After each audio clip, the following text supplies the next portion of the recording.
वालेकुम नाज़रीन, आज हमारे साथ मौजूद हैं इलियास नदीम साहब। तो आइए इनसे पूछते हैं इस्माइल तारा भाई के बारे में, इनके क्या ख़्यालात हैं। अस्सलाम वालेकुम सर। जी, वालेकुम सलाम। इस्माइल तारा के बारे में बोलना तो सूरज को चिराग दिखाने के मुतरादिफ है। इस्माइल भाई ऐसे आर्टिस्ट थे कि बहुत बहुत से आर्टिस्ट ऐसे होते हैं जो आपको लगता है कि यार ये मेरे अपने हैं, जैसे कोई घर का बंदा है, फैमिली का बंदा है। तो बहुत कम कम आर्टिस्ट ऐसे होते हैं, और इस्माइल तारा साहब की ये क्वालिटी थी कि वो हर जो उनको लाइक करता था वो ऐसा लगता था जैसे उसके घर का बंदा है। तो इस्माइल तारा साहब के साथ मुझे भी बड़ा एज़ाज़ है, शुक्र है कि मैंने उनके साथ काम किया है। टीवी पे भी मैंने काम किया है, और मैं आदमजी ऑडिटोरियम से थिएटर के हवाले से काम कर रहा हूँ। इस्माइल तारा साहब वहाँ पर भी काफ़ी प्लेस कर चुके हैं।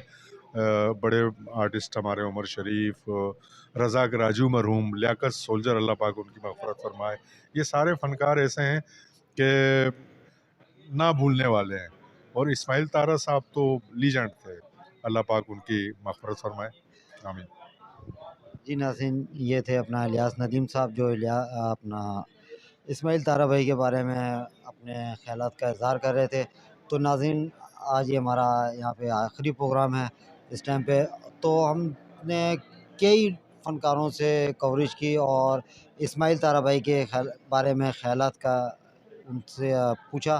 तो तमाम आर्टिस्ट ने उनको दिल से दुआएँ दी और दिल से लगता था कि वो तमाम इस्माइल तारा भाई की इज़्ज़त करने वाले लोग थे।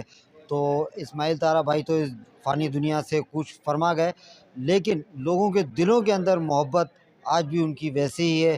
तो हम दुआ करते हैं कि अल्लाह ताला इस्माइल तारा भाई को अपने जवार रहमत में जगह अता फ़रमाए। आमीन सुम्मा आमीन। अस्सलाम वालेकुम व रहमतुल्लाह। सलीम डीओपी के साथ मुझे इजाज़त दीजिएगा।